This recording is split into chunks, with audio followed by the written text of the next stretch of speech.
evening, everybody. Happy Thursday. I hope you had a peaceful day. Per usual, I hope that you are having a peaceful evening. Thank you so much for waiting. We have a crazy weather northeast in New York. I know upstate is all snowed in, and we have like something that's like a hurricane feeling ish type of weather. So I hope you're safe and sane, and also warm because we're getting there. Um, I was waiting and uploading pictures of President Biden today with the Celtics at the White House celebrating their NBA championship. So I have all those pictures ready for you. So hello, Lisa, hello. Hey, Bonnie, hello. All right. Okay. You don't have to worry if I let you wait for a minute longer. It means we're uploading something that's worth the wait. Okay. So I hope you watched the morning session, and I really, really encourage you to tune into the AM actual news session because this is very different from what we do here. It's still actual news. It's still everything factual, obviously, but it's compact. And I'm telling you today, you need to know like 8 pieces of news or like news stories or 12 or whatever. And it's one by one, straightforward. So you spend 18-20 minutes and you get the news to start your day or to proceed with your day. So it's different from what we do now. It's short. So if you missed that, I really would love for you to check it out and to let me know whether you like this format. Is it useful for you? Am I just wasting my breath doing this? So I would love to hear from you what you're interested in, because soon we will have our app. Don't ask me when, because there are many regulations that I'm not. It's not in my might to tell you when it will be approved. So when I will let you know. First, we're going to test it in beta version and then in all others. And my intention is for this app to have everything that fits your needs, right? Like we have the newsletter. And if you're not part of it, join. You can join for free. You can decide to support. If you support or join in any way, I'm very, very grateful for you. Honest.substack.com, all actual news. So those who are subscribed will get the invitation to the app. And so things will be like you have the newsletter, and then you could tap and listen to the newsletter. Perhaps you're running errands, you can't really read. So I will read out this letter for you, certainly pre-recorded, so I'm really interested to know, are you finding those morning sessions useful, or is it just wasteful for you? So I'll adjust to everything that is in your interest. Okay. Lisa says, we got snow here today as well. It was lovely. Yes, well, Paris and snow, that's the romantic part, right? I love your AM because for me, it's middle of the day and I would like the PM to be the AM. Oh, yeah. Okay, yeah, and yes, in Europe. Hey, Abani says, yes, I like the AM session and get it till 9ish though. Yeah, well, I'm not live until 9 or a bit later than 9 because my intention is always to get the news. I kind of get the news for the morning session around 2 a.m. or 3 maybe, like the latest Europe stuff. And then in the morning, I get up and check the news too. And like this morning, I was waiting for, is that a ballistic missile or no? Can we agree on that before I tell you this? So that was, tiny wait time there as well. Okay, so let's start with the actual news. What I wanted to show you first and foremost, what I was uploading now. So President Biden welcomed the Boston Celtics. If you are an NBA fan, you know exactly what I'm talking about. If you are fan of New York Knicks and or LA Lakers, and you are very pissed that Boston Celtics won, get over it, okay? Because we're talking here about politics, and it's about Biden and the White House, less about the basketball, okay?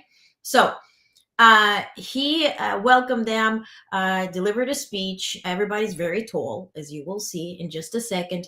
And then they gifted him an NBA ball with his name on it. That's the pictures I have been uploading. So first, here's his welcome speech. You all know what the great Red Auerbach said? He said, Celtics aren't just a basketball team, they're a way of life. They're a way of life. Passion, loyalty, first team, mentally, full of heart, guts, and faith. We see it from you, the ownership group, the executives, the coaches, especially Coach Joe. I used to like Joe. Joe's the youngest head coach to win a title since the great Bill Russell. I told him I used to be the youngest, now I'm the oldest. I like being the youngest better. Together, you guys built one of the deepest teams of all time. Incredible players led by Jason and Jalen and Derek and Drew. Big Al. I know it wasn't easy. You came close more than once, but you put in the work. You clocked one of the greatest seasons ever.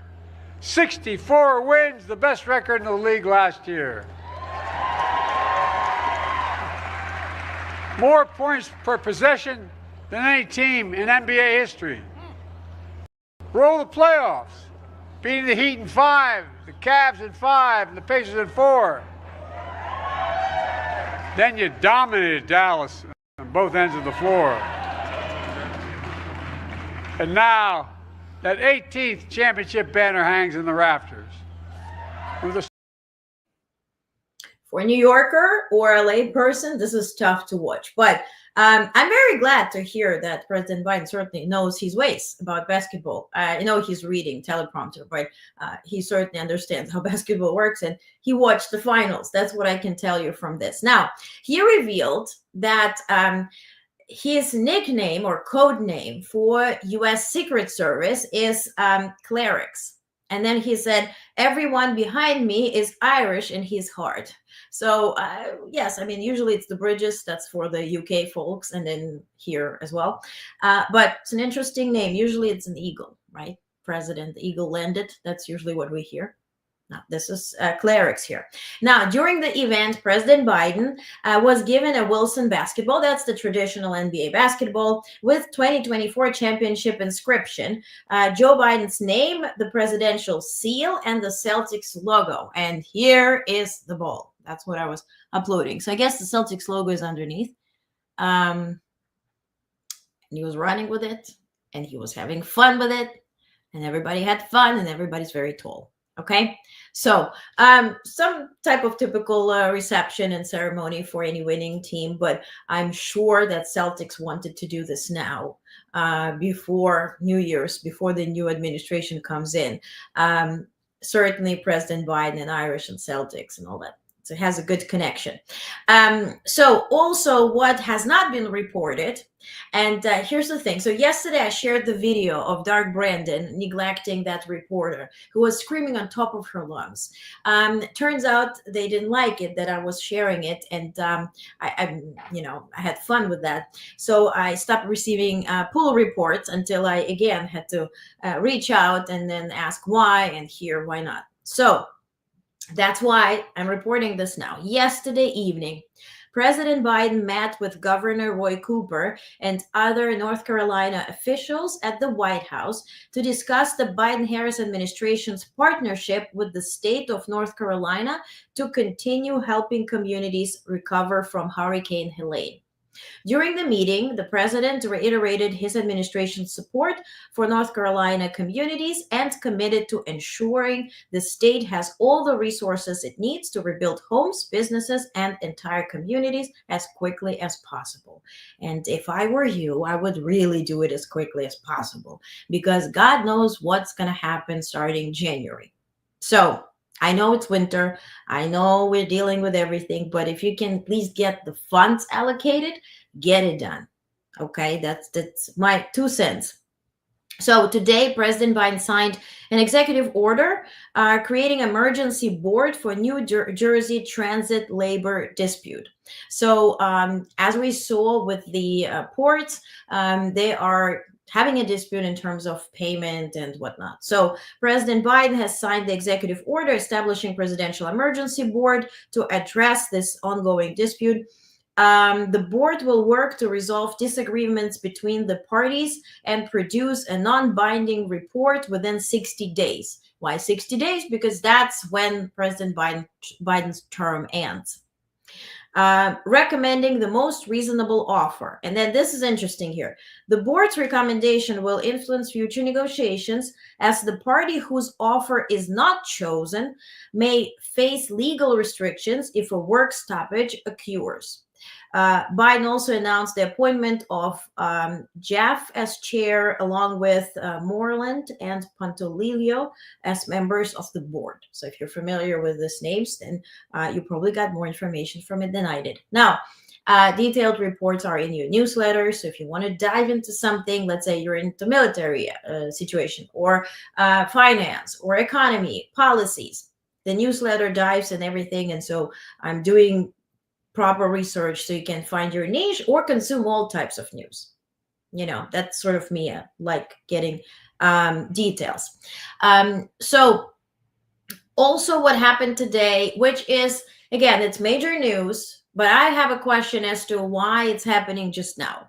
So US Treasury expanded sanctions to target Russian financial institutions and officials. And so they have a big umbrella company called Gazprom. And so under this company, you have 50 banks, for instance. And so now they're all sanctioned.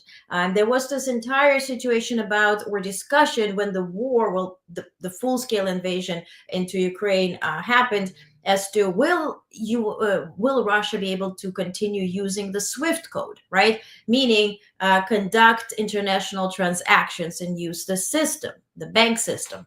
I was under impression that we kind of solved that issue back then and they were prohibited.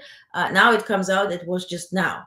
So in short, the U.S. Department of Treasury's Office of Foreign Assets Control, the OFAC, has implemented new sanctions against key elements of Russia's financial system to restrict its ability to fund its war against Ukraine. So, in short, those are the key actions here. Sanctioning Gazprom Bank. Alongside its 6 foreign subsidiaries, Gazprom Bank has been targeted for facilitating military payments and operations. And so if we talk about the sub-banks under this Gazprom thing, there is one in Japan, there's another one in Australia, so it's all over the world. It's not, we're talking just about Russia, but they do own their daughter companies all around the world, which allows them to, let's say, charge Chinese company in China, so to speak. Now, designating over 50 banks aimed at severing Russia's access to international financial channels. Then targeting SPFS risks.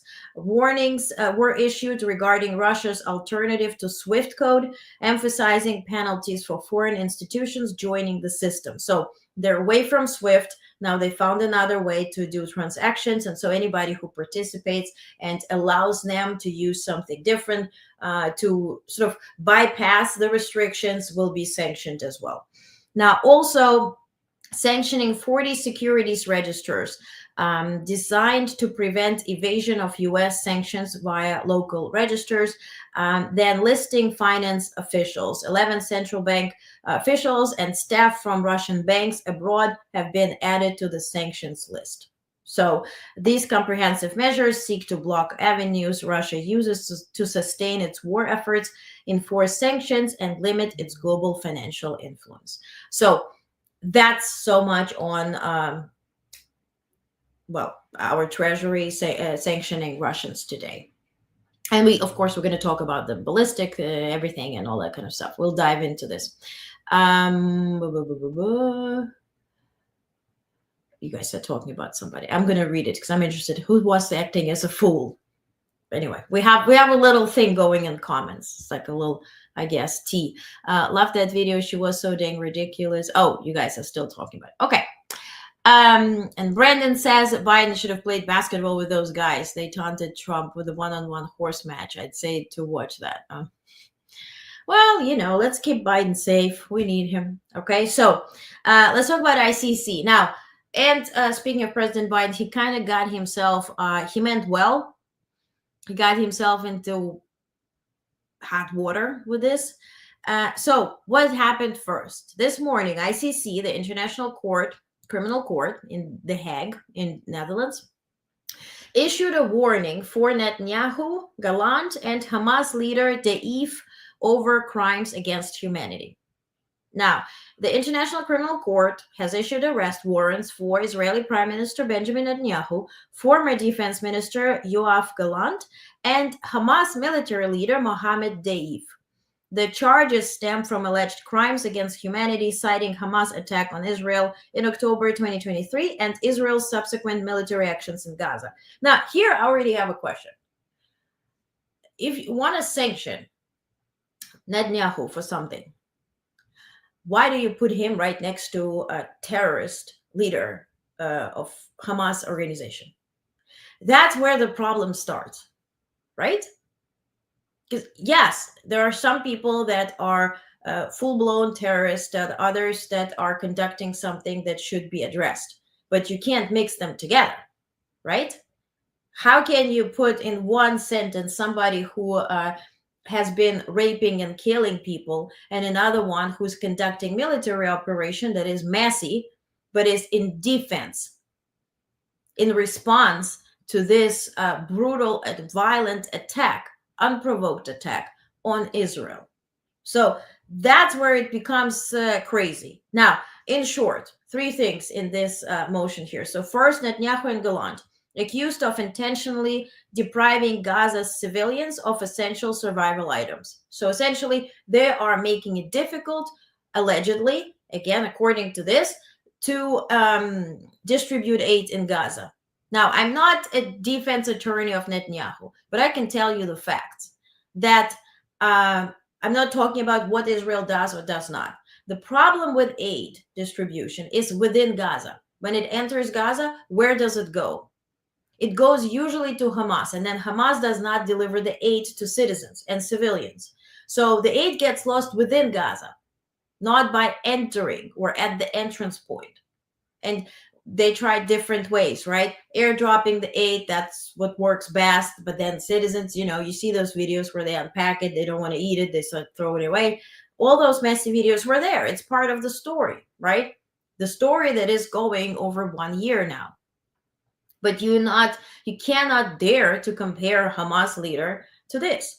Now, Deif, this Hamas leader, charged with murder, extermination, torture, and sexual violence, reports claim Deif may have been killed in Israeli operations. So this guy is allegedly deceased. You still put him together with the current leader of Israel. And again, I'm not defending Netanyahu. I'm always telling you, what I think about it, and none of this is good. And we should call genocide or whatever looks like it the way it looks, right? I'm not also from the river to the sea person. This is a cult, right? Same cult as, MAGA or anything. So for this reason, we have to keep our head on the swivel and stick to facts here. And so reactions where Israeli officials criticized the move as anti-Semitic, which I don't think that's the problem here, with President Isaac Herzog condemning the decision as shielding Hamas. I don't think that's the problem here either. Rightfully so, both can be addressed, but not on the same page. So President Biden, well, first, ICC's warrants carry limited enforcement. So because as Israel and US are not ICC members, and member states are the only ones obligated to arrest the accused if they enter their jurisdiction. The decision further heightens the tensions amid ongoing conflict in Gaza and intentional debates over ceasefire resolutions. Now, the resolutions and the debates ended where Hamas refused to follow any orders or negotiate. Because they would say yes, and then they would add their terminology to it, which was really unacceptable for Israel. For instance, they were adding to the agreement as to, okay, they will cease fire if those Hamas leaders, such as this one and others, will get lifetime protection from Israel, which certainly would have led to another October 7th attack. So, I mean, you put all these three people on the same page and you issue arrest and you treat them equally. That's where the cookie crumbles. Now, President Biden issued a statement and he says, quote, "The ICC issuance of arrest warrants against Israeli leaders is outrageous. Let me be clear once again. Whatever the ICC might imply, there is no equivalence, none, between Israel and Hamas. We will always stand with Israel against threats to its security." Good statement. The last sentence, that's what gets him in trouble. That's what made it all go viral and say, you are siding with genocide.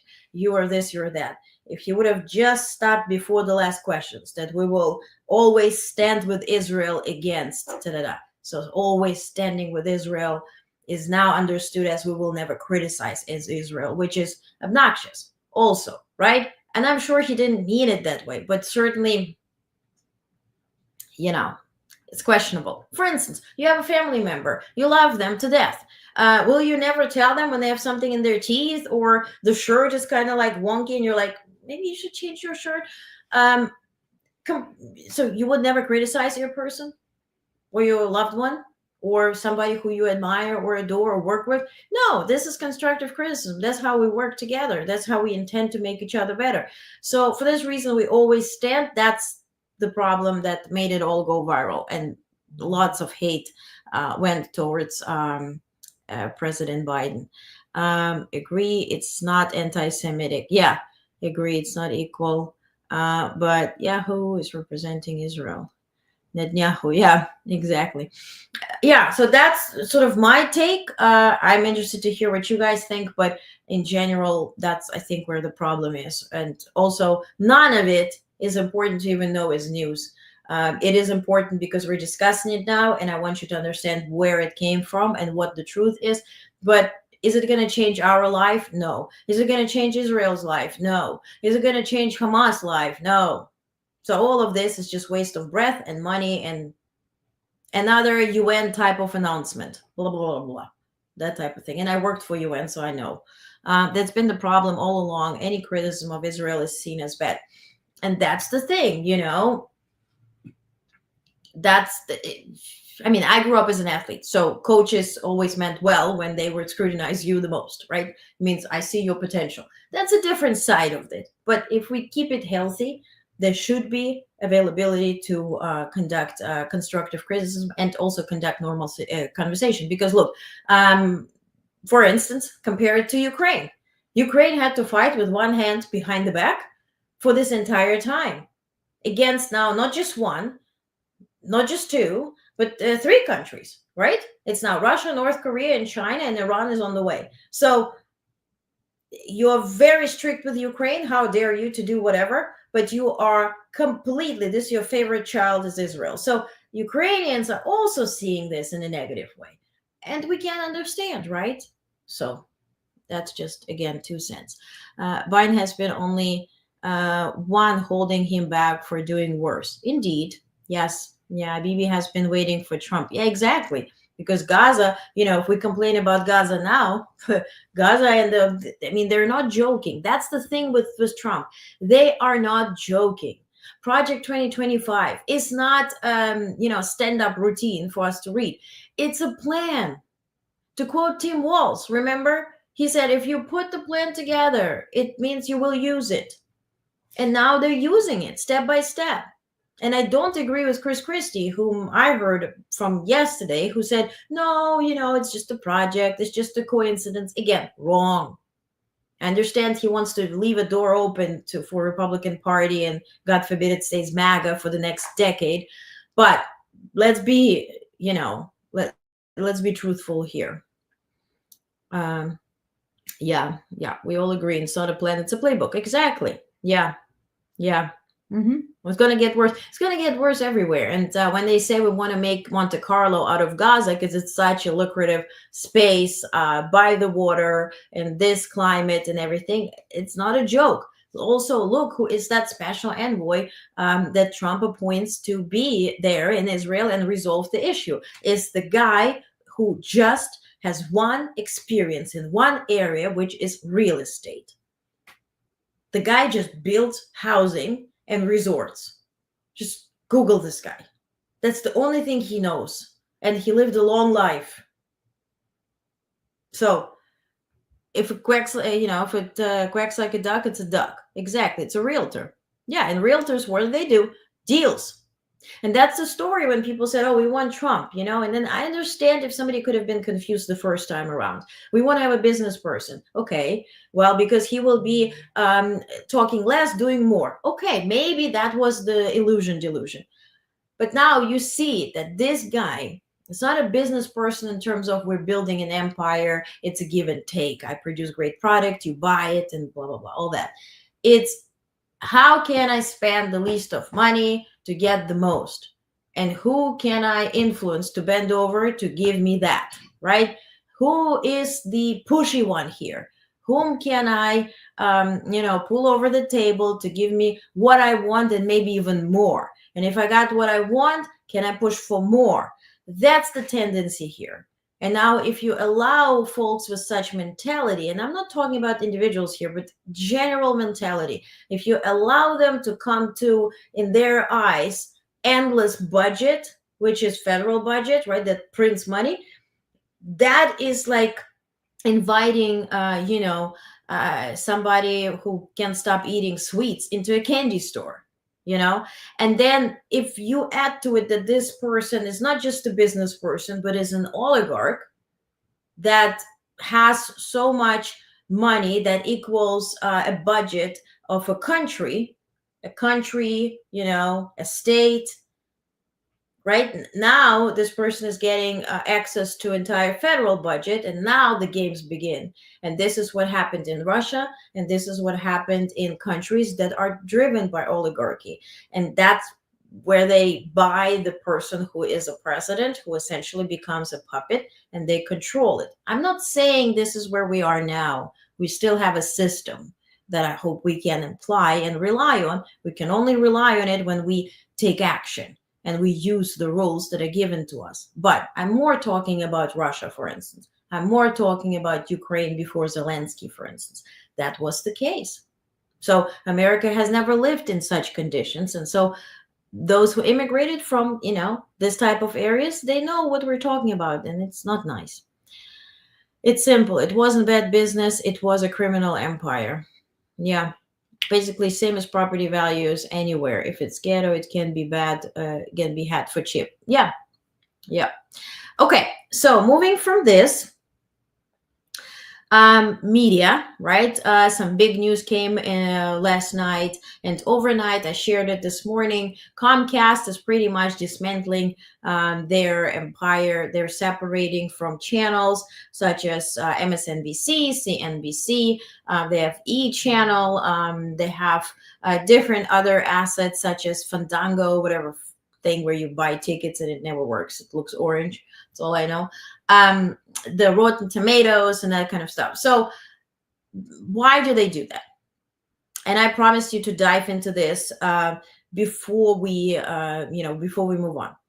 And again, this is my understanding. Why? Because I have made several. Well, I spent years in this industry. I talked to Ted Turner and about building networks and TV networks and all that kind of stuff. This is of my interest, and this is a plan of mine. So the key here is that some channels that were essential to the United States media world, right, such as ABC, NBC, CBS, right, before cable was there, those channels were co-funded or received at least support from federal government. Then the cable networks came in, CNN and the kind, right?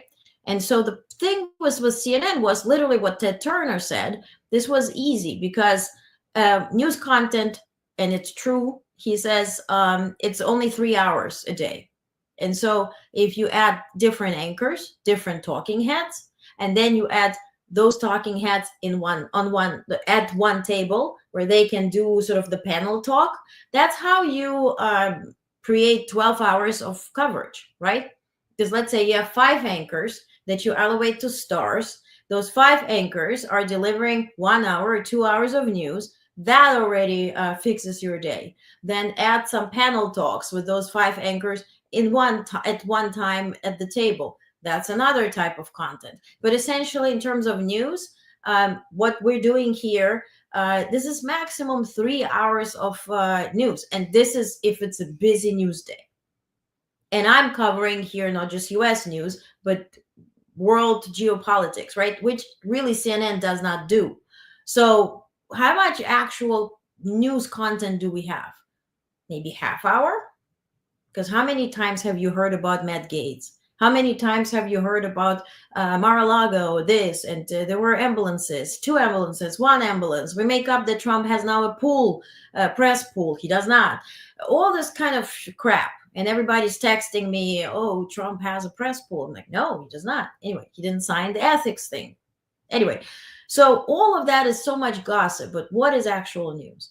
And so for cable networks, they monetized it through clickbait because you have to drive people in, and you have to keep people's attention so you can show them advertising. And that's how it was monetized, right? MSNBC follows exactly same structure.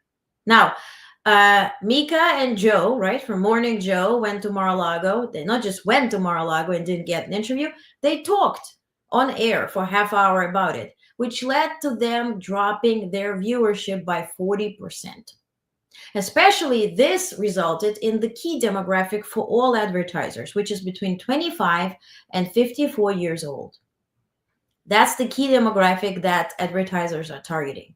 And so they now have viewership of only 79,000 people of this demographic.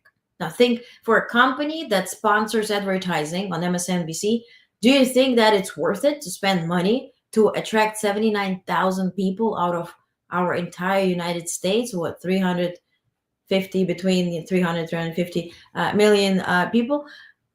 That's nothing. And now take this number and add it to somebody who is just online, who gets 100,000 of views like this, right?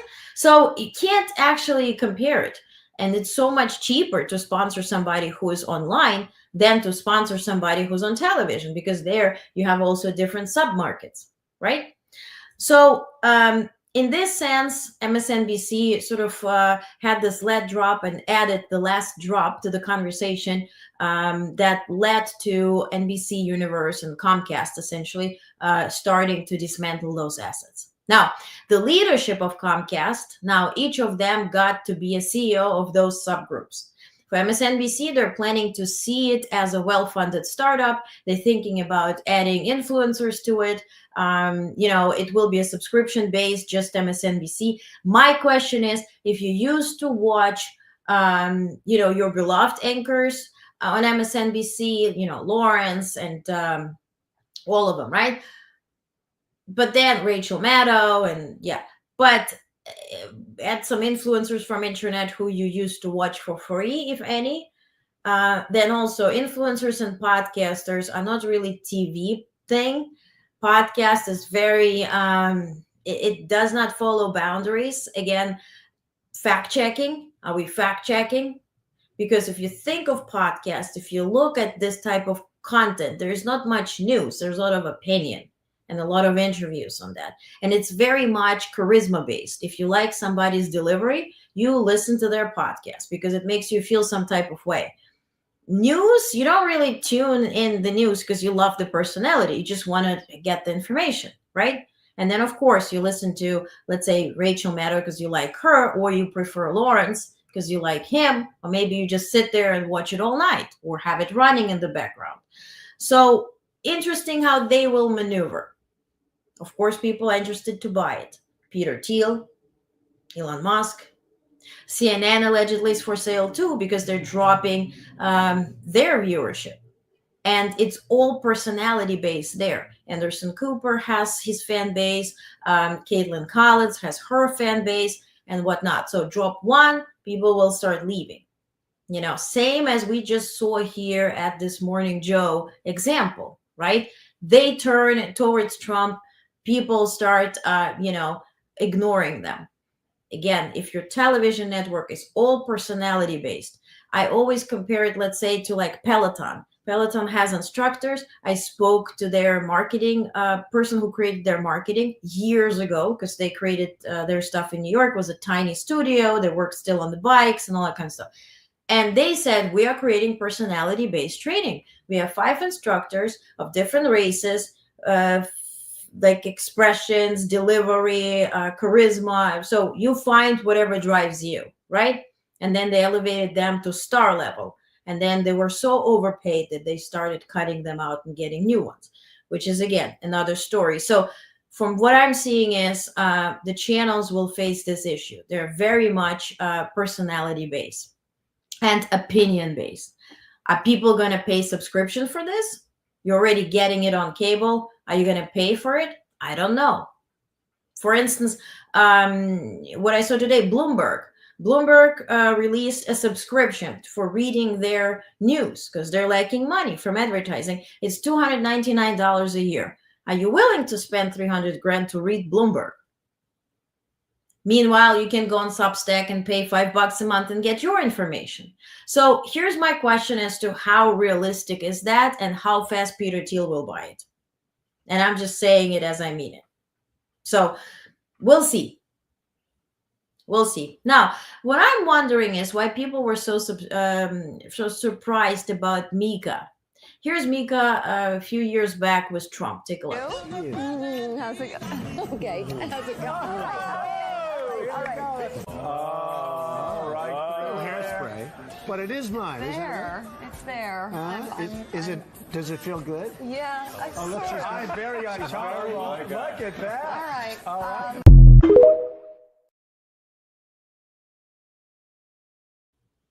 Yeah, Lisa, I feel you. And so to be surprised that she's this, I don't know. Bonnie says, don't want Thiel buying it. Exactly. But, if they need to get some money from resources, to Bloomberg, nope. Yeah, Lisa, I agree. I mean, 300 for reading something? No, I don't think so. Consumers have the power. They just don't get that they have it. Exactly, Bonnie. And Bonnie, you are nailing it in terms of how do you build a country that is under propaganda regime, right? Take it way back. Let's call a thing. Slavery.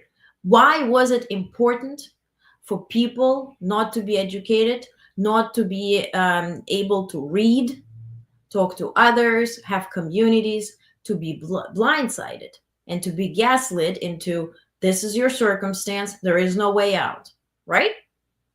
So until you know that you actually hold your power, whether you are a consumer, whether you are a woman, and you know your fundamental rights and your freedoms, and you are not afraid to embrace them, and sometimes, to protect your kindness and your classiness, you have to fight like hell to defend it, whether you're a woman, a man, any type of minority, any type of subgroup, any type of culture, because in every single country, you have a different type of situation where you got to fight.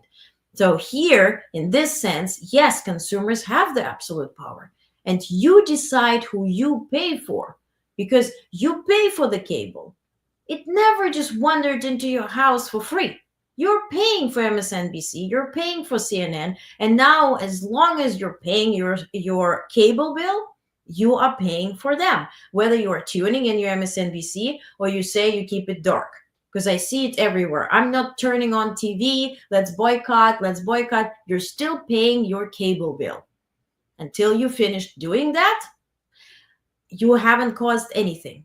Yeah, you drop their views, but they still have the budget to do it. They will be losing advertisers, but you still paid for it. You bought the ticket, you just didn't take the bus, but you bought the ticket. The bus got the money. So for this reason, Bonnie, this is the key here. Consumers have the power. They just don't get that they have it. Yes, bravo. Lisa says same, and boycotting their advertisers. Exactly, right? But again, if you watch news channel and then you think you will shut off the TV while advertising is on, and then you tune it on, you still have this thing on your cable. That's the rankings, right? That's the Nielsen ratings that they are getting or submitting to their advertisers. So for that reason, yes, you absolutely have the power.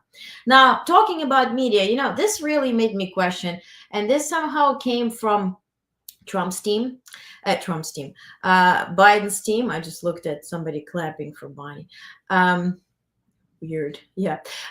So this came from Biden-Harris team, and they said, look, press, let's talk about it, because CNN and Today Show just said that the prices are going down, and they were like so euphoric about it. And I thought, wait a second, this is not like it's happening by magic. I told you during the election season that Biden administration has negotiated with retailers, with Walmart, with Target, with Costco, 3 retailers to drop prices for the holidays, which is especially applies for Thanksgiving. And now we kind of presenting it that this is such an like a news thing, and oh my god, the groceries are going down, and CNN is like, breaking news, sweet potatoes are just $2.93 and milk is $3.21, and frozen peas are $1.73. Also, I don't recall any year they are tracking prices so heavily with the peas and the sweet potatoes and milk. Never had that. So why is that an issue now, right? And then today's show starts with turkey went down, pumpkin pie mix, whole milk, sweet potatoes. American Farm Bureau Federation is reporting this news. Why is this now suddenly, where's the overpriced eggs, that you sold your democracy for? Where are the caravans that are crossing the borders? Are they gone? Who's eating cats and dogs? Did they go on a diet? They stopped eating pets? Or, is Trump fixing it? He won the election. Where are those people that he wanted to protect from those very, very scary immigrants? Everything fine in Ohio suddenly? So please realize, I don't know, like you guys who watch me, you're okay, but maybe somebody wonders here and it's like, from MAGA side. Why don't you ask questions? Where do those problems go 2 weeks in? He didn't fix anything. He can't possibly fix anything for you. He is not even in DC yet. But somehow prices are going down. Nobody's eating cats and dogs. Caravans are not, nobody's raping Americans, New York is suddenly not overcrowded. But it was like a shithole full of criminals, and nothing happens now. Very interesting. So what did matter in Congress? And that's what I want to focus on. So, of course, we all heard it. Former Florida Congressman Matt Gaetz posted that he's withdrawing from Attorney General. He has had excellent meetings with senators yesterday. I appreciate their thoughtful feedback and the incredible support of so many. He blames that he doesn't want to take the thunder away from the Trump administration, who will do great. Then it was followed by Trump's thing saying, I greatly appreciate the recent efforts of Matt Gaetz in seeking approval to be Attorney General. He was doing very well, but blah, blah, blah, blah, blah, blah. We all know that Matt Gaetz is accused of sexual misconduct with teenage girls and illicit drug use. His decision to withdraw his candidacy follows a week of bipartisan inquiry into this ethics report by the House. Now, the House failed to vote in favor of releasing the data, but some things have leaked. For instance, like his Venmo and PayPal payments for those little ladies, little girls. $250 for being my friend, for being awesome. Reimbursement, flight and extra for you. Travel, just because. It continues. Car deductible, gift, reimbursement, tickets, love you. Cartridges, travel, hi, joy. All of that results into over $10,000 of payments. Certainly, if nobody knew that this guy is not appropriate candidate for Attorney General, this is pretty much delusional. Now, what I want us, again, to pay attention to, that all of this bullshit has led to what? Let's be realistic. Now, Trump has appointed this lady. I'm proud to announce former Attorney General of the great state of Florida, Pam Bondi. He's appointing her for Attorney General of the United States. She doesn't have that much baggage. Her baggage is that Donald Trump and Pam Bondi, candidate dismisses questions around the nation tied to Florida Attorney General. So Trump paid her $25,000 donation to her, I don't know. It's, I guess she has a nonprofit, something like that. And she dropped the lawsuit against him she dropped the investigation into Trump University. Remember that university that never existed.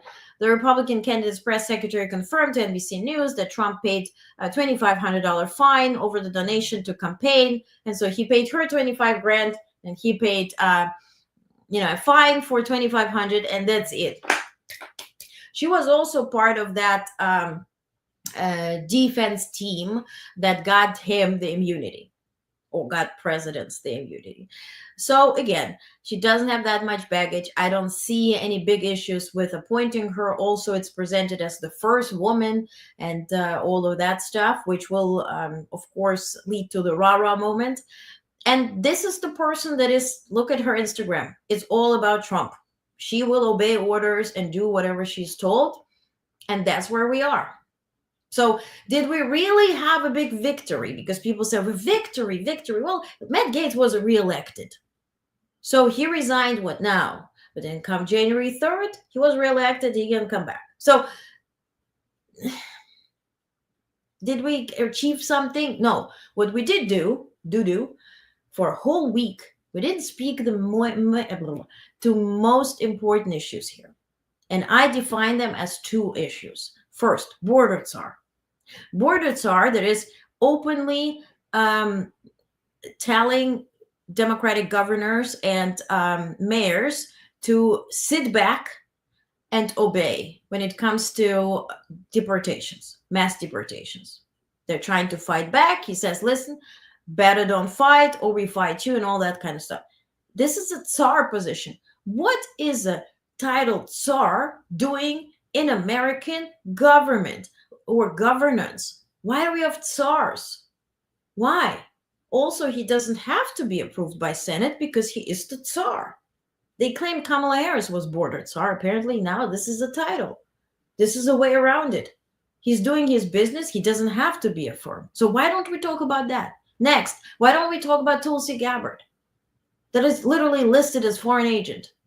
For her to be one day in her position as director of intelligence that has clearly ties to Russia, fangirling over Assad regime in Syria, this Russia-induced regime too. For her to be one day in her position will give Russia everything that they will not unlearn or easily forget. Now when they're testing ballistic missiles over Ukraine, giving any intelligence to somebody, that will also lead to entire world blocking us from sharing their intelligence information with us because we are illeak. Why don't we talk about that? Those two issues are major issues. Then yes, we have somebody for the Pentagon. Today, Trump was tooting that this Cax, whatever guy, the Fox host, to lead Pentagon, he's getting bipartisan support. I don't know. They're threatening senators, Democratic senators, to fund anti-campaigns, all that kind of stuff. That's what J.D. Vance allegedly has been busy with, doing this type of business and conducting this type of talks at the Capitol. That sort of leads to it. Now we will have this guy leading Pentagon, openly talks about Christian army that's being now militarized and happy to obey their leader, which is Trump. Why don't we talk about these issues? So when it comes to, sexual assault, all of them have sexual assault allegations. All of them. The Pentagon guy, the president-elect, who doesn't? Even a Secretary of Education is married to a guy who was defecating on girls' heads and paying them for doing this, who worked for his company. The Pentagon guy was raping women, and there's reports for it. So let's focus on what is actually what we result in after all this drama for 1 week and your anxiety. Where are we? So for this reason, let's keep our head on a swivel. But Democrats are fighting, and that's what I want to focus on. And also their direct language. So this is a must watch. This is 5-minute video, but I really, really, really ask you to watch full 5 minutes because you will find so much interesting information here. So this is Representative Melanie Stansbury of New Mexico. She highlights a letter from the Heritage Foundation supporting the bill introduced by J.D. Vance to dismantle DEI within the federal government, revoke executive orders, and amend the Civil Rights Act and sections of the code that protects federal employees. Let's take a look. Often in this committee, I'm a former federal employee. I used to work at OMB. One of OMB's jobs is to help manage the federal workforce. They work very closely with OPM, and we deal a lot with, the regulations and the legal system around federal employment. And I really want to emphasize the comments that were made by the ranking member about how unusual this bill is. We just had a letter introduced into the record from the Heritage Foundation that is supporting this bill because of misguided efforts to essentially stoke segregation, division, and create a victim-oppressor narrative, essentially, is what this letter of support says. But what is particularly peculiar about this massive bill that's been introduced, and I want to note that the co-sponsor of this bill, or this primary sponsor of this bill in the Senate, is Mr. J.D. Vance, our vice president-elect, is it literally, as the title says, is about dismantling diversity, equity, and inclusion programs in the federal government. It revokes executive orders. It amends the Civil Rights Act, and it amends other parts of the federal code that protect our federal employees. And then it has this peculiar section that the ranking member talked about, which is actually essentially creating lists of federal employees and contractors that would never be eligible to work for the federal government again. Now, we have a word for that in common parlance. We call it blacklisting.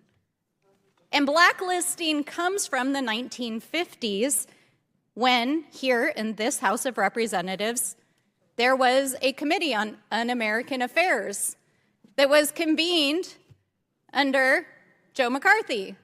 The purpose of that was to purge the federal government and to accuse federal employees and blacklist them from future federal employment. So I'd like to say, welcome to the new House Committee on Un-American Affairs and to the new McCarthyism, because we have arrived here today Will the with gentle this lady bill. yield? So let's talk about Will the what gentle lady exactly yield? is trying to be accomplished No? by this bill and by the upcoming administration, which the vice president-elect is participating in here. Now, okay, let's take the argument to its logical extension that this is really about making sure that we have qualified individuals inside the federal government. So my question is then, why is the president-elect choosing absolutely unqualified cabinet secretaries to be at the head of every single agencies? We've got now a worldwide wrestling executive who's going to run education. We've got a sexual predator who was about to have a bipartisan report released by the House of Representatives to be our AG. We've got a Fox News commentator who's going to run the military for us. So if my colleagues across the aisle want to talk about qualifications, they want to talk about efficiency, they want to talk about the federal workforce, then let's talk about it, because you're talking about putting into place leadership in these federal agencies who are absolutely unqualified, who are dangerous, and know nothing about the agencies that they're about to be appointed to lead. So this is not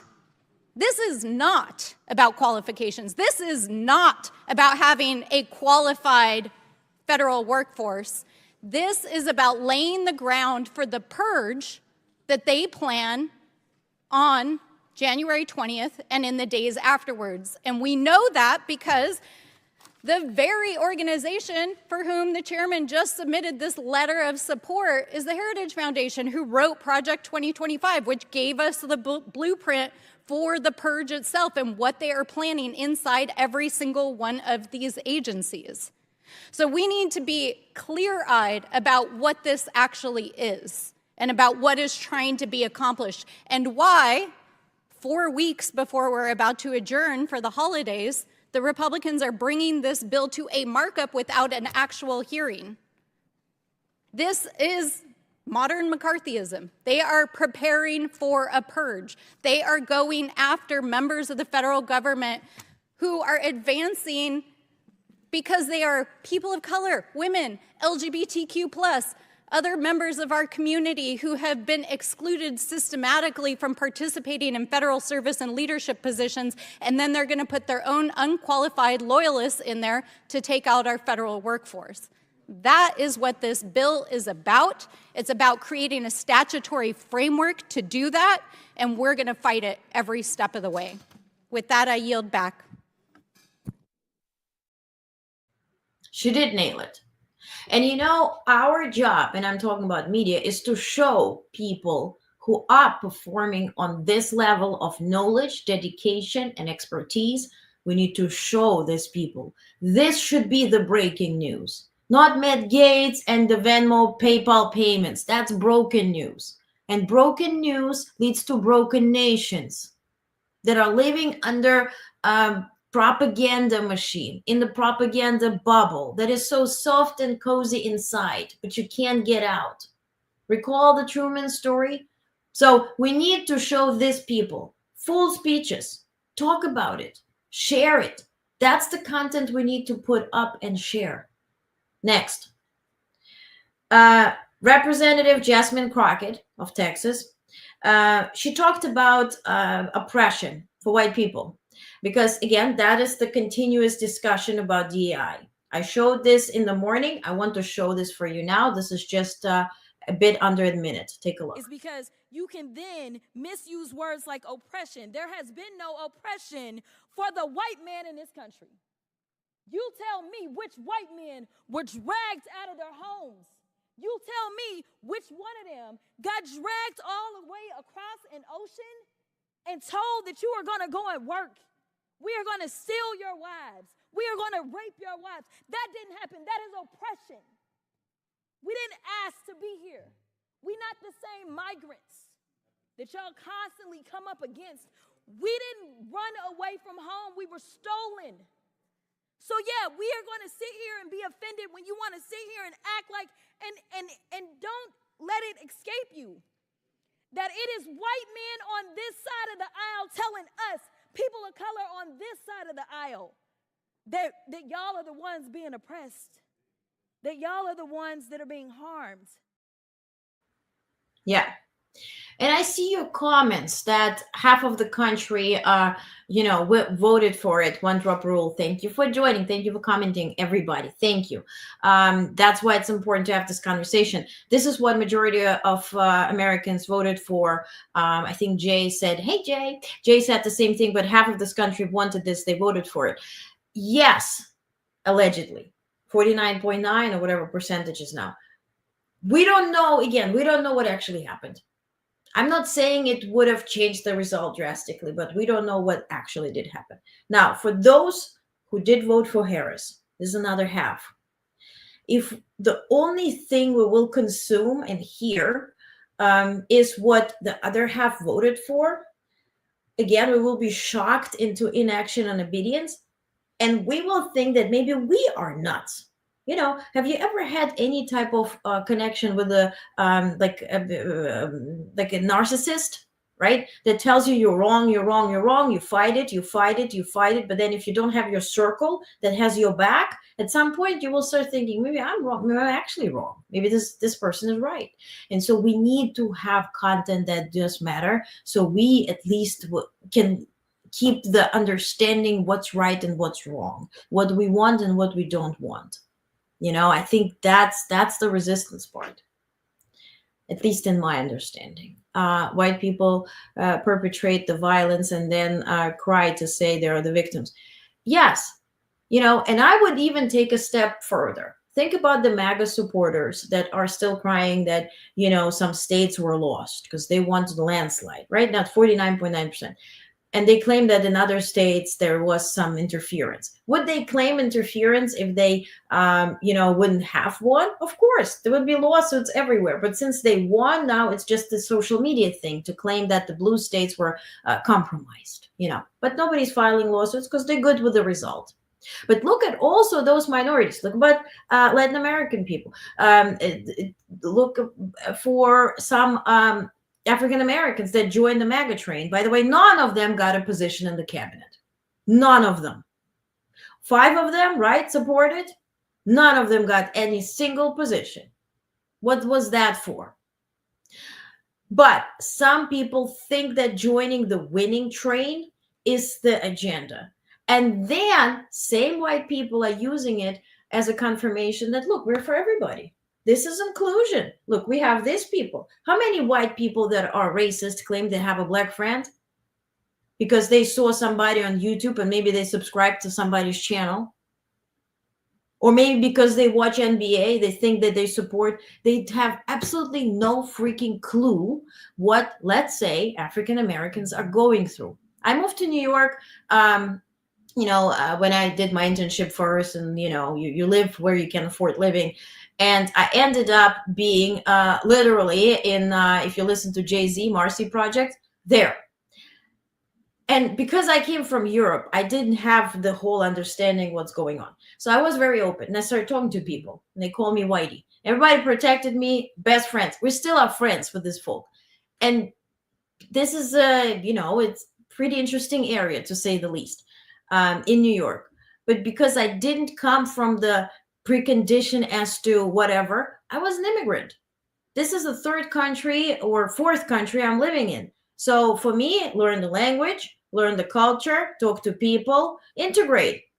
That's how my understanding works. That's what I did in Germany. That's what I did in Netherlands. That's what I'm doing here. So for that reason, I integrated. And I learned about the struggles, and I learned about perseverance, and I learned about culture, and I learned about where the, just art came from and how art was used to persist and to resist and to sustain, right? Rap songs and all that kind of stuff. I know Eminem can rap well.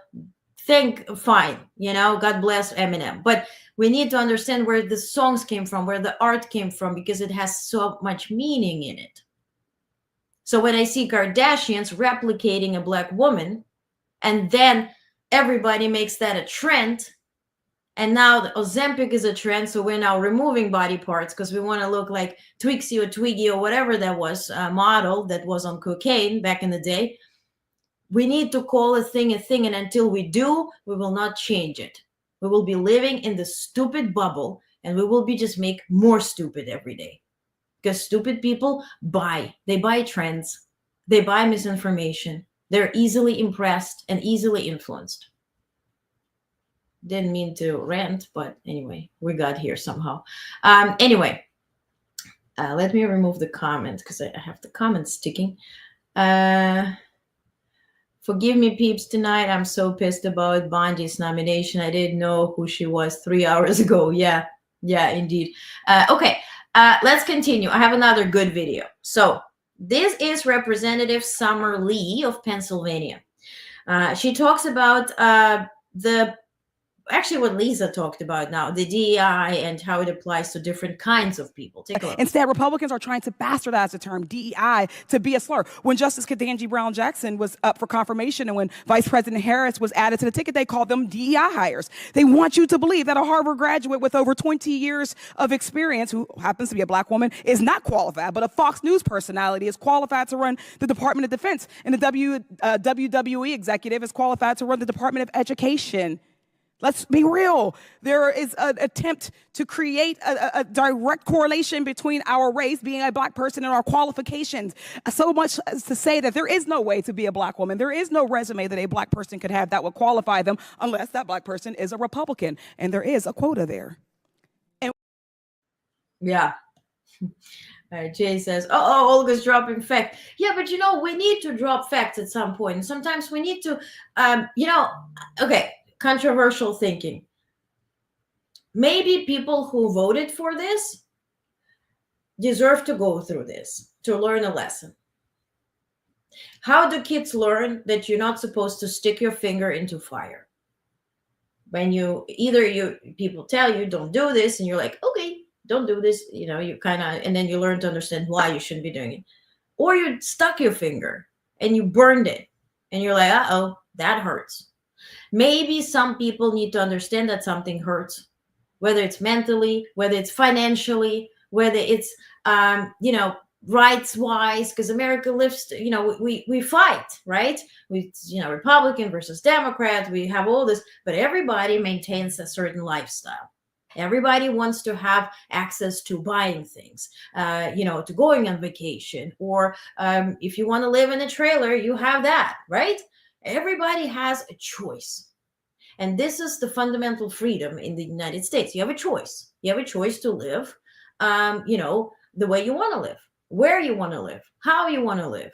You have a choice to watch what you want to watch, wear what you want to wear, work hard or not hard. You do you. Nobody has the standard, so to speak, that you have to aspire to, unless you're in a certain bubble. But then again, this is like segmentation here. So, choice.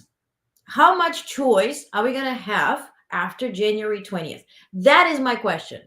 When it comes to standard of living, when it comes to where you want to live, right? Because if somebody wants to, or values reproductive care because they need to, they want to have a child, for instance, are they going to be safe in a non-blue state? If somebody wants to maintain their financial freedom, if they're oligarchy type of on that level of income, they are choosing to live where they want to live. But if somebody is relying on Medicare, Medicaid, and perhaps that will be taken away, and then you have to rely on maybe state support, are you going to be moving to blue state? Can you afford to move that? So choice. How many choices will be affected by what you can get aside from just, what you want to have? One drop rule, it's why Black people are willing to let it burn to the ground.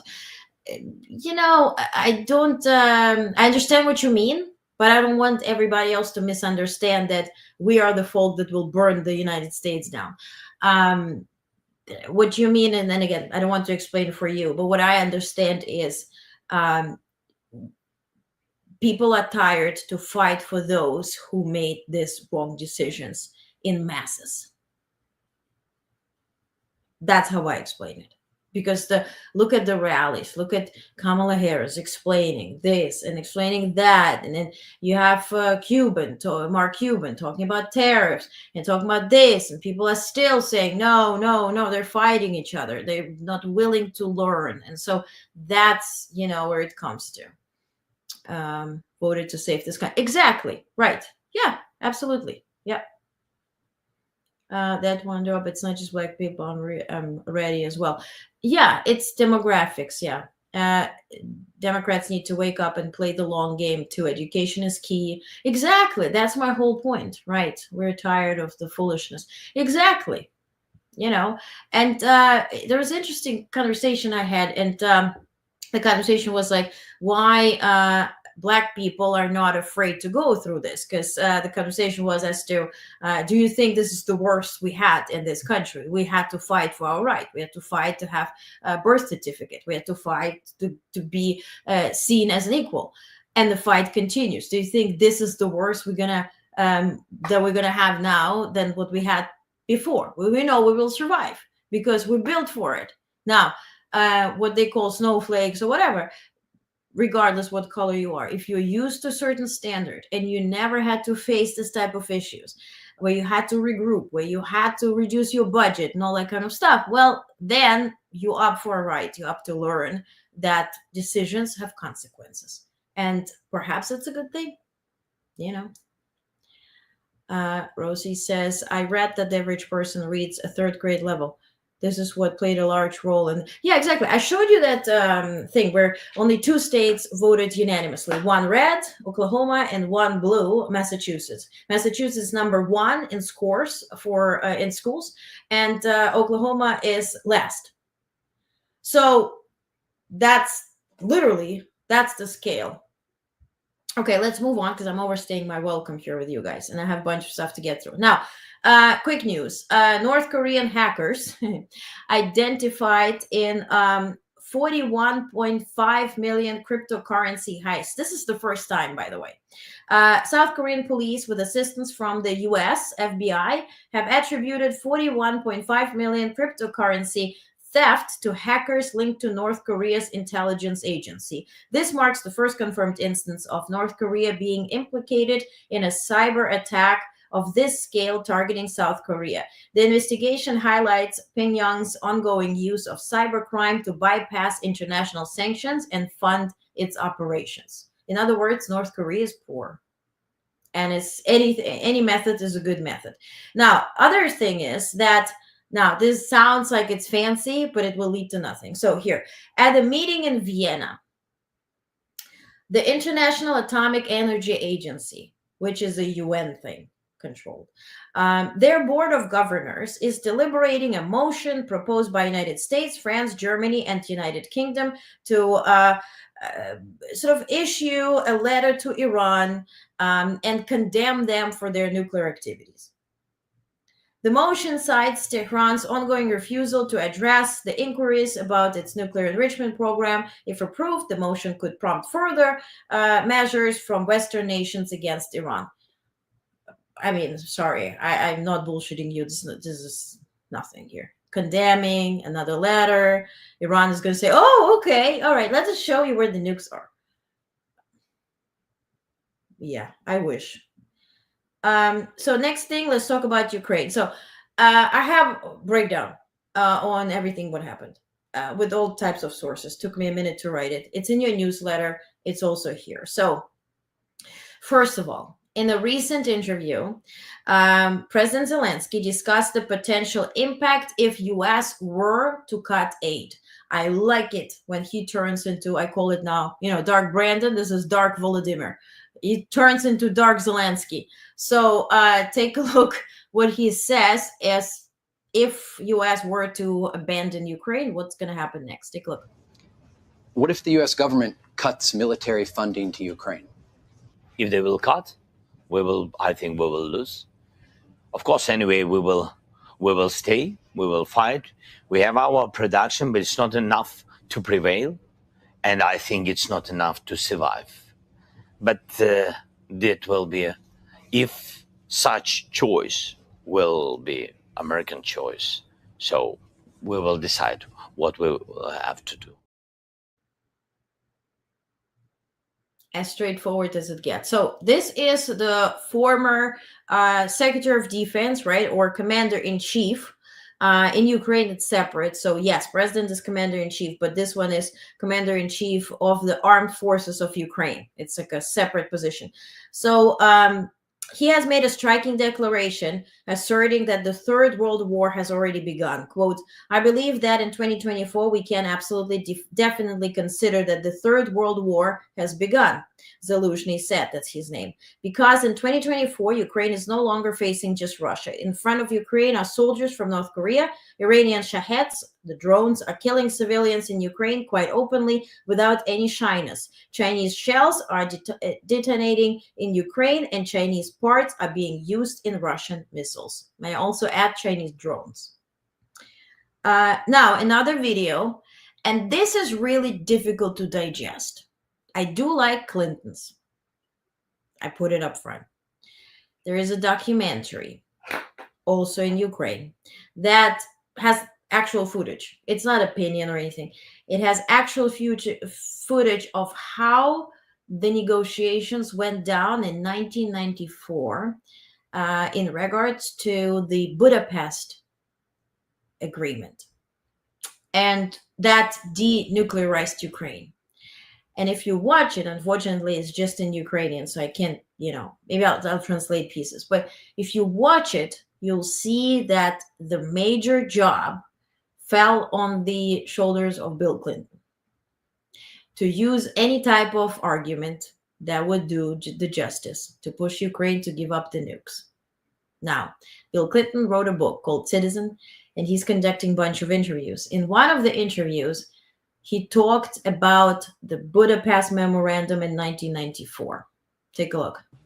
I feel terrible about it because Ukraine is a very important country, and I feel a personal stake because I got them to agree to give up their nuclear weapons, and none of them believe that Russia would have pulled this stunt if Ukraine still had their weapons.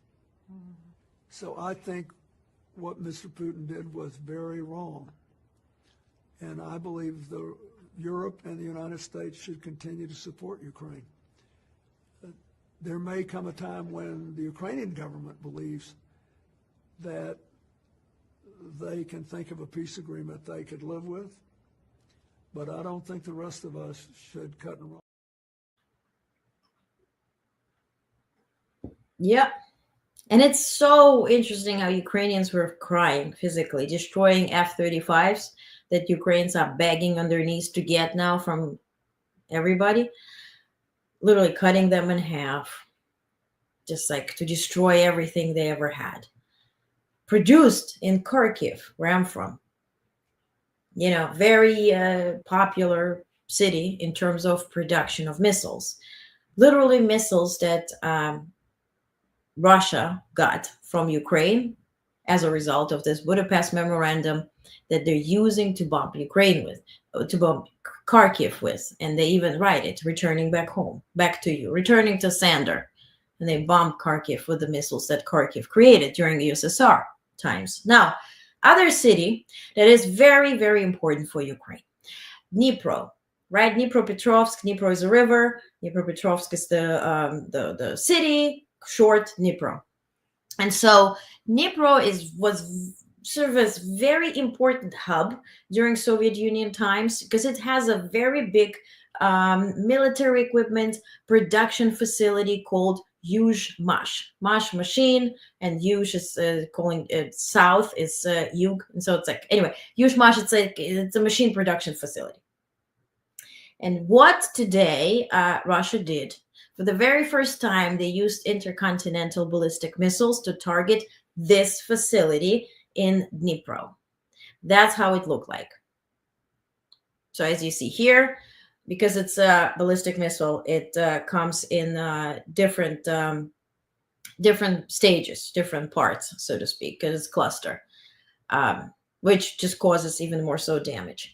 Now, Russia launched a hypersonic intermediate range ballistic missile at the city of Dnipro on Thursday, marking a response to the US and UK allowing Kyiv to use advanced Western weapons to strike Russian territory. In a televised address, Putin confirmed the strike on Ukrainian military facility using a new ballistic missile called Oreshnik, it's hazel, translated from Russian, and issued a warning that further actions could follow. Now, here's a video with sound. You saw one without the sound. Here's with sound.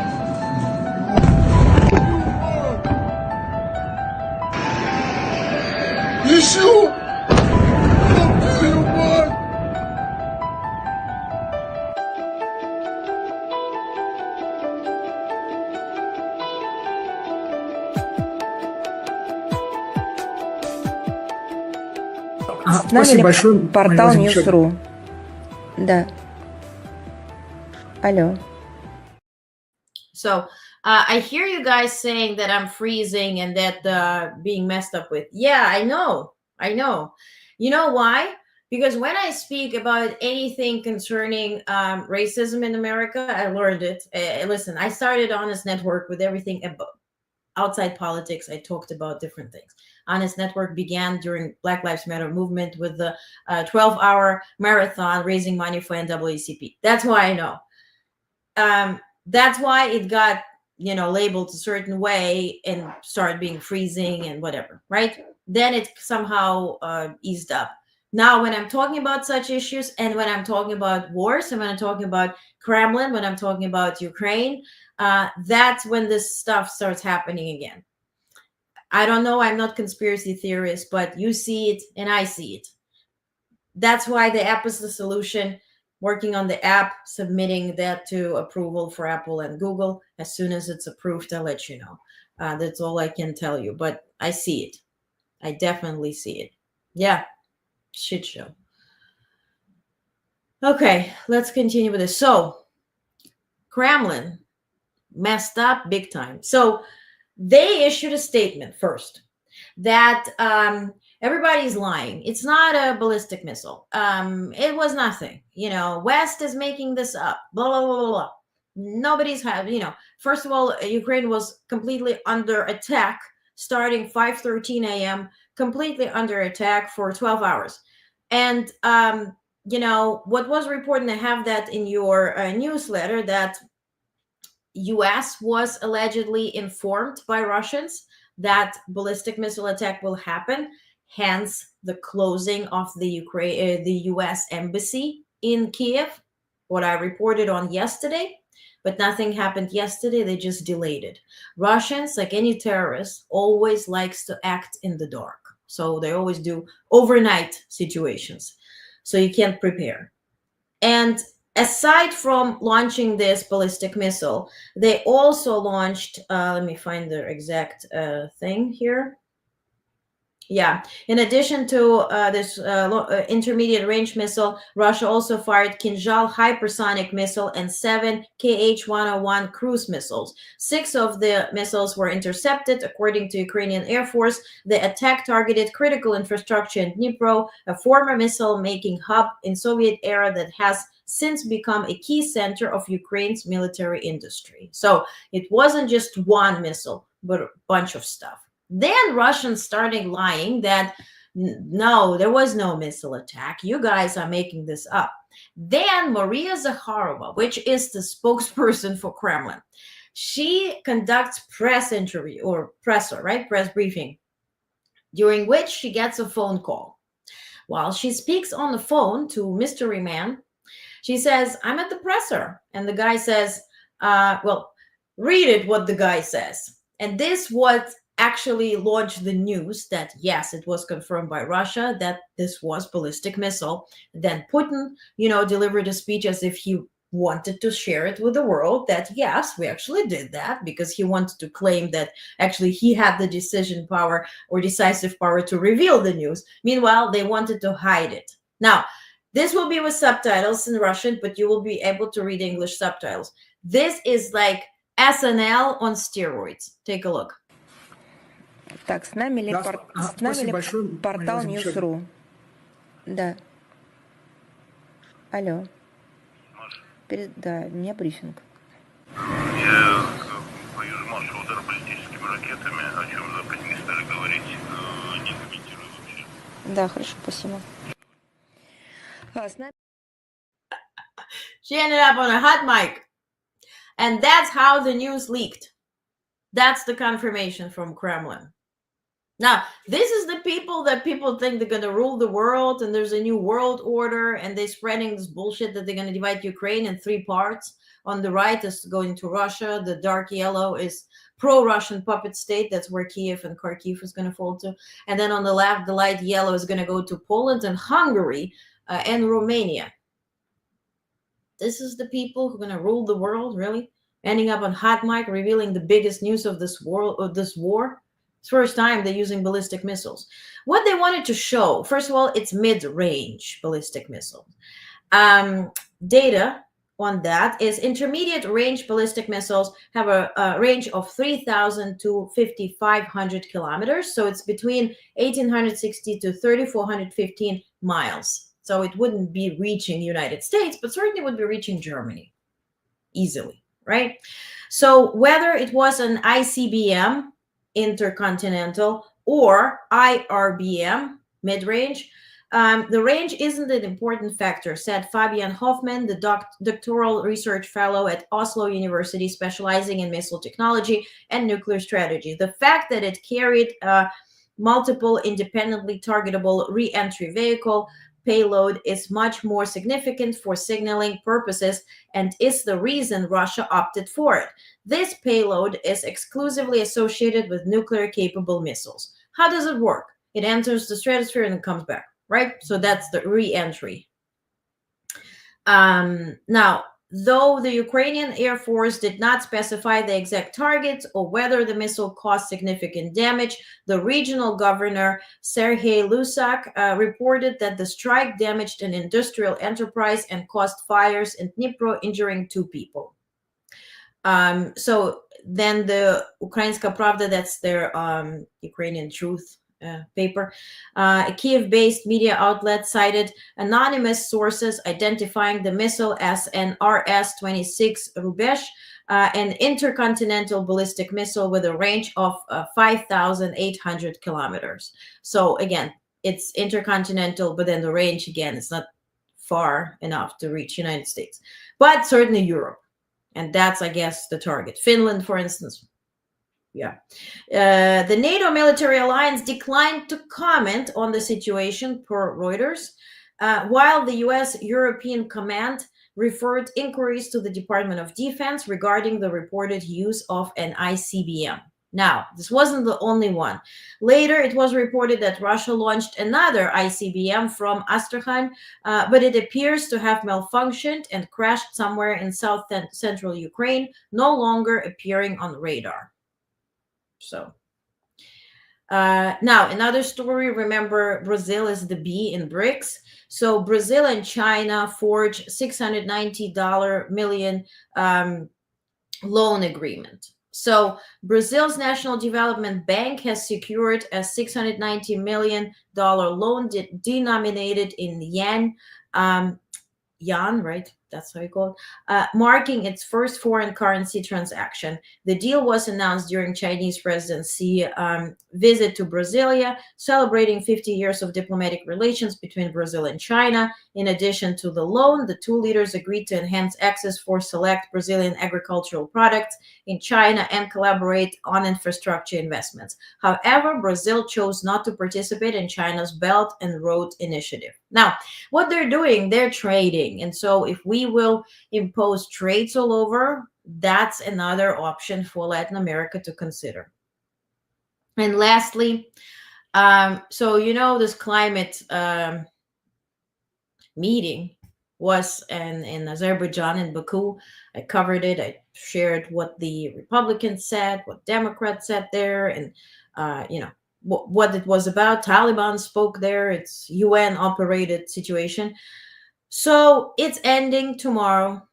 And the news is that as the COP29 climate summit nears its close, countries remain divided over a key financial target, with a draft released today lacking a numerical estimate for rich countries' financial contributions to poorer nations. Instead, placeholders were used in the draft, drawing widespread criticism.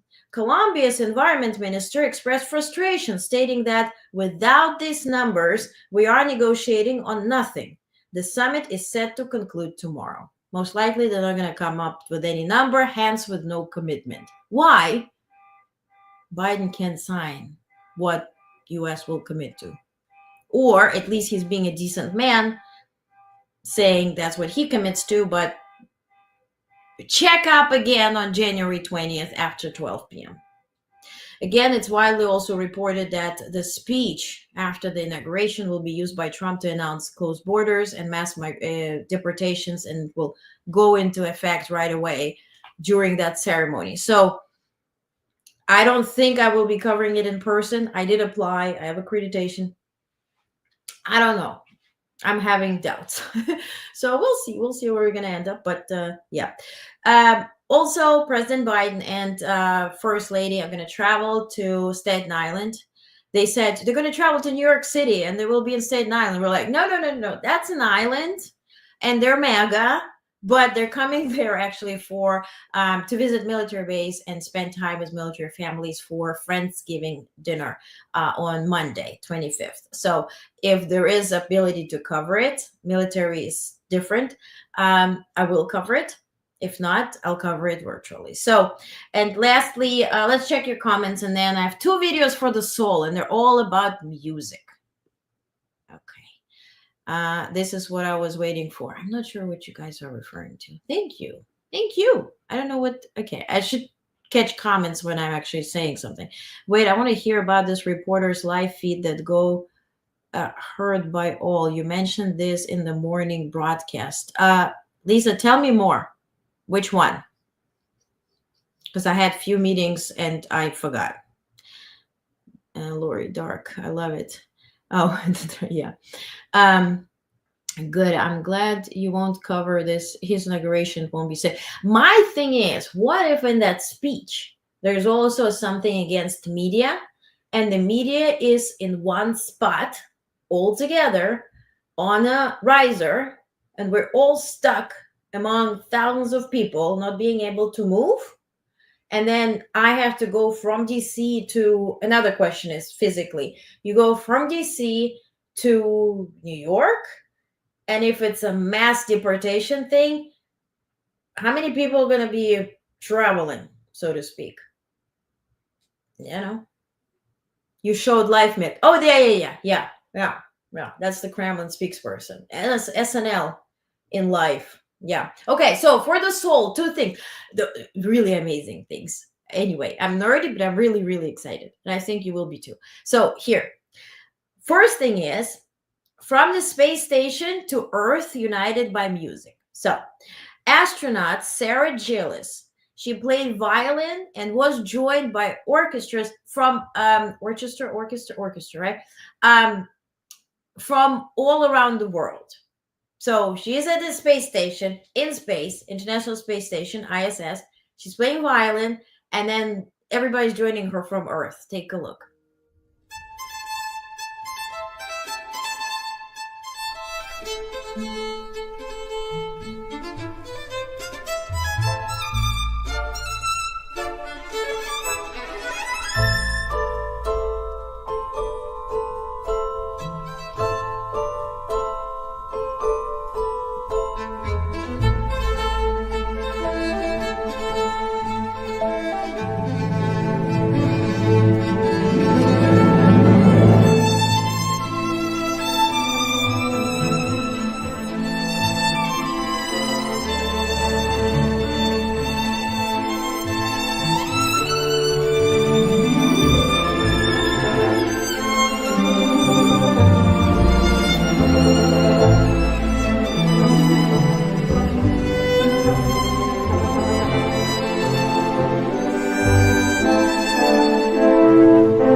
Lisa, to your point, I'll check what the piece is.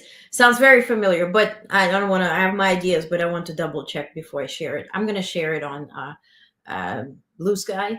You know, if you're on Blue Sky, please join me. Honest Press everywhere. If you're Blue Sky or Threads, Threads is not really a thing, but I'll post there everywhere. I post everything on Twitter, on wherever you are.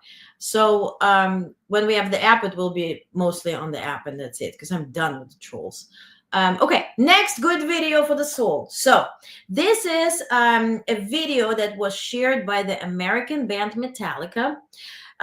It's a cover of Nothing Else Matters, performed on a bandura, which is a Ukrainian instrument, by Ukrainian artist turned soldier Taras Stolyar. Take a look.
Okay, before we band here for the music, I want to thank you for being here with me.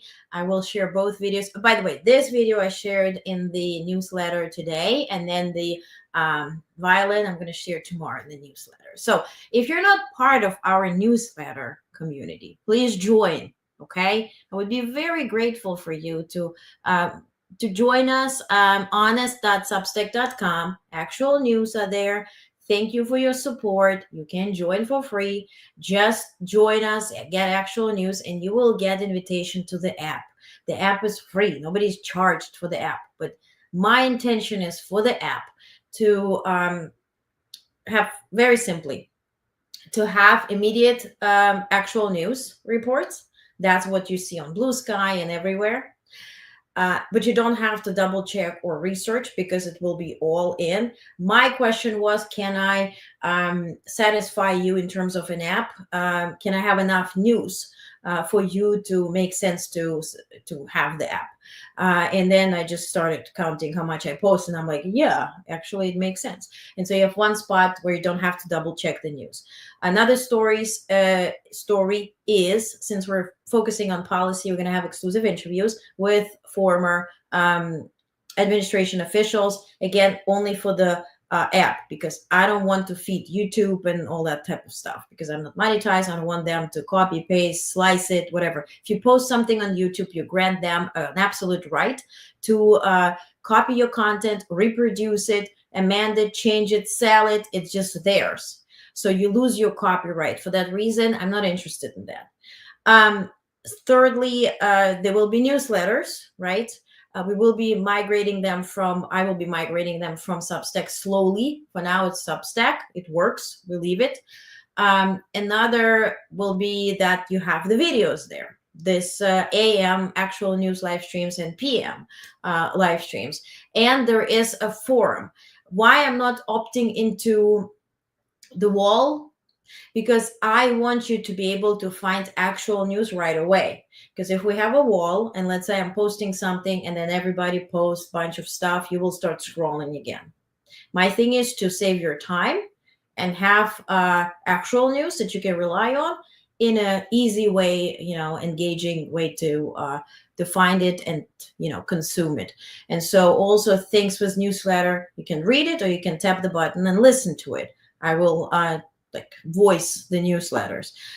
So that all is a part of the plan, and I have to populate the app before I invite you to join. So you have that. And then in terms of our comments and discussions, there will be forums, for instance, actual news of November 21st. And then we can discuss, you can copy, paste, and populate it. Then this is rolled up. Next forum is for the next day. So you can check what was said on every single day. And again, only subscribers are invited. So it's safe, it's protected, and nobody's data is compromised. Okay, so that's the plan. Join the newsletter, all right? If you have any questions. What was the Metallica piece from? Nothing Else Matters. It's called Nothing Else Matters. Awesome. Yeah. By the way, love the AM news, Jay. Thank you, Jay. Thank you. I asked you guys to comment. Thank you. Thank you. Listen between patients this morning instead of scrolling. Thank you. Thank you. That's the intention, to have it compact and, and I posted it on TikTok, got banned. I don't know why. For that reason, like everything, whatever you say, people don't like it. On TikTok, they don't like if I say the word China or Trump. On TikTok or YouTube, it's Russia. It's just like, you can't satisfy this crap. Yeah. Okay. No, it was Nothing Else Matters, but were they playing this version? No idea. I'm not a musician, so I can Google. That's my last resort. Okay, guys, thank you so much. I'm overstaying my welcome. Have a good night.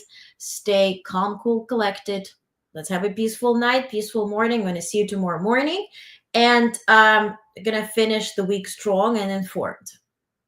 How about that? Some good updates tomorrow, some new sessions to join. So I'm, hopefully we'll get some coverage that MSM is not talking about. Okay, so have a good night. Thank you, thank you, thank you. Stay safe. Thank you for being here. I appreciate you, and see you tomorrow morning. Have a good night.